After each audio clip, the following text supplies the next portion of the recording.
آج ایسے انوکھے پرندوں کی بات ہونی ہے جو ذبح ہو کر پھر زندہ ہو گئے۔ جی ہاں، یہ عجیب و غریب واقعہ قرآن پاک میں موجود ہے۔ آئیے توجہ کے ساتھ اس واقعے کو سنتے ہیں۔ حضرت ابراہیم خلیل اللہ علیہ نبینا علیہ الصلوۃ والسلام نے ایک مرتبہ خداوند قدوس کے دربار میں یہ عرض کیا کہ یا اللہ تو مجھے دکھا دے کہ تو مردوں کو کس طرح زندہ فرمائے گا۔ اللہ تعالیٰ نے فرمایا کہ اے ابراہیم، کیا اس پر تمہارا ایمان نہیں ہے؟ تو آپ نے عرض کیا کہ کیوں نہیں، میں اس پر ایمان تو رکھتا ہوں، لیکن میری تمنا یہ ہے کہ اس منظر کو اپنی آنکھوں سے دیکھ لوں تاکہ میرے دل کو قرار آ جائے۔ تو اللہ تعالیٰ نے فرمایا کہ تم 4 پرندوں کو پالو، ان کو خوب کھلا پلا کر اچھی طرح ہلا ملا لو، پھر تم انہیں ذبح کر کے اور ان کا قیمہ بنا کر اپنے گرد و نواح کے چند پہاڑوں پر تھوڑا تھوڑا گوشت رکھ دو، پھر ان پرندوں کو پکارو تو وہ پرندے زندہ ہو کر دوڑتے ہوئے تمہارے پاس آ جائیں گے اور تم مردوں کے زندہ ہونے کا منظر اپنی آنکھوں سے دیکھ لو گے۔ چنانچہ حضرت ابراہیم علیہ الصلوۃ والسلام نے ایک مرغ، ایک کبوتر، ایک گدھ اور ایک مور، ان 4 پرندوں کو پالا اور ایک مدت تک ان 4 پرندوں کو کھلا پلا کر خوب ہلا ملا لیا، پھر ان 4 پرندوں کو ذبح کر کے ان کے سروں کو اپنے پاس رکھ لیا اور ان 4 کا قیمہ بنا کر تھوڑا تھوڑا گوشت اطراف و جوانب کے پہاڑوں پر رکھ دیا اور دور سے کھڑے ہو کر ان پرندوں کا نام لے کر پکارا کہ یا ایھا الدیک یعنی اے مرغ، یا ایتھا الحمامہ یعنی اے کبوتر، یا ایھا النسر اے گدھ، یا ایھا الطاؤس اے مور۔ آپ کی پکار پر ایک دم پہاڑوں سے گوشت کا قیمہ اڑنا شروع ہو گیا اور ہر پرند کا گوشت پوشت ہڈی پر الگ ہو کر 4 پرند تیار ہو گئے، اور وہ 4 پرندے جو تھے بلا سروں کے، جی ہاں سر تو حضرت ابراہیم علیہ الصلوۃ والسلام کے پاس تھے، تو وہ 4 پرندے بلا سر کے دوڑتے ہوئے حضرت ابراہیم علیہ الصلوۃ والسلام کے پاس آ گئے اور اپنے سروں سے جڑ کر پھر دانہ چگنے لگے اور اپنی اپنی بولیاں بولنے لگے، اور حضرت ابراہیم علیہ الصلوۃ والسلام نے اپنی آنکھوں سے مردوں کے زندہ ہونے کا منظر دیکھ لیا اور ان کے دل کو اطمینان و قرار مل گیا۔ اس واقعے کا ذکر خداوند کریم نے قرآن مجید کی سورہ بقرہ میں ان لفظوں کے ساتھ بیان فرمایا ہے۔ چنانچہ پارہ 3 سورہ بقرہ آیت نمبر 260 میں بیان ہوتا ہے۔ آئیے تلاوت قرآن مجید اور ترجمہ قرآن مجید سنتے ہیں۔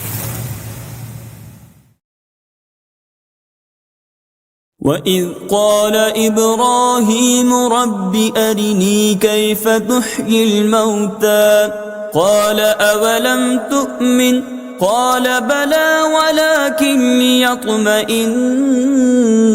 قَلْبِي قال فخذ 4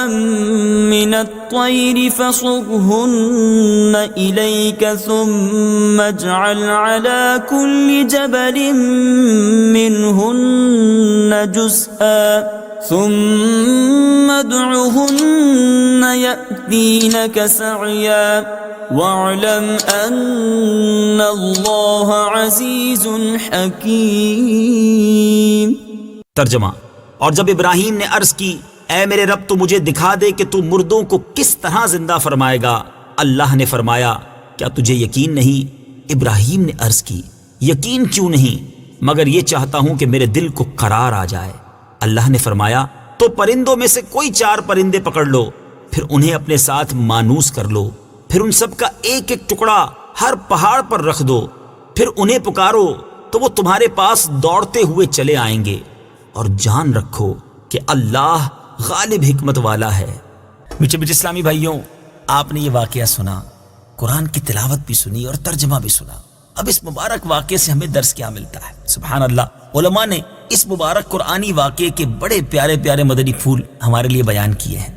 4 پرندوں کا قیمہ بنا کر حضرت ابراہیم علیہ الصلوۃ والسلام نے پہاڑوں پر رکھ دیا، پھر اللہ تعالیٰ کا حکم ہوا کہ ثم ادعہن یعنی ان مردہ پرندوں کو پکارو۔ چنانچہ آپ نے 4 کو نام لے کر پکارا۔ اس سے تو یہ مسئلہ ثابت ہو گیا کہ مردوں کو پکارنا شرک نہیں ہے، کیونکہ جب مردہ پرندوں کو اللہ تعالیٰ نے پکارنے کا حکم فرمایا اور ایک جلیل القدر پیغمبر نے ان مردوں کو پکارا تو یہ ہرگز ہرگز شرک نہیں ہو سکتا، کیونکہ خداوند کریم کبھی کسی کو شرک کا حکم نہیں دے گا، اور نہ کوئی نبی ہرگز کبھی شرک کا کام کر سکتا ہے۔ تو جب مرے ہوئے مردوں کو پکارنا شرک نہیں تو اللہ کے ولیوں اور شہیدوں کو جو دنیا سے پردہ فرما چکے ہیں انہیں پکارنا کیسے شرک ہو سکتا ہے؟ جو ان معاملات پر اعتراض کرتے ہیں انہیں تھوڑی دیر سر جھکا کر سوچنا چاہیے، انشاءاللہ انہیں قرآنی واقعے کی روشنی میں ہدایت کا نور نظر آ جائے گا اور وہ بھی صراط مستقیم پر چل پڑیں گے۔ تصوف کا ایک نقطہ، جی ہاں، اس خوبصورت واقعے میں ایک بڑا پیارا تصوف کا نقطہ بھی ملتا ہے کہ حضرت ابراہیم علیہ السلام نے جن 4 پرندوں کو ذبح کیا ان میں سے ہر پرندہ ایک بری خصلت میں مشہور ہے۔ مثلا مور کو اپنی شکل و صورت کی خوبصورتی پر گھمنڈ رہتا ہے، اور مرغ میں کثرت شہوت کی بری خصلت ہے،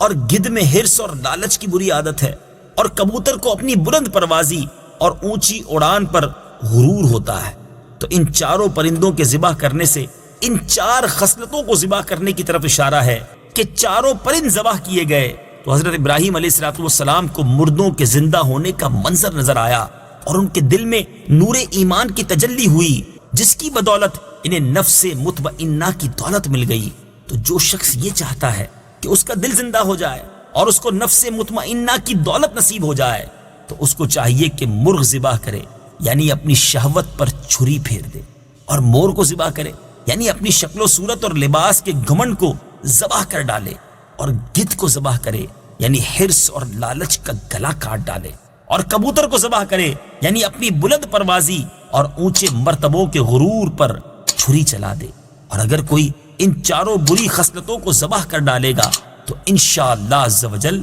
وہ اپنے دل کے زندہ ہونے کا منظر اپنی آنکھوں سے دیکھ لے گا اور اس کو نفس مطمئنہ کی سرفرازی کا شرف حاصل ہو جائے گا۔ اللہ مجھے بھی اور آپ کو بھی ان بری خصلتوں سے محفوظ فرمائے۔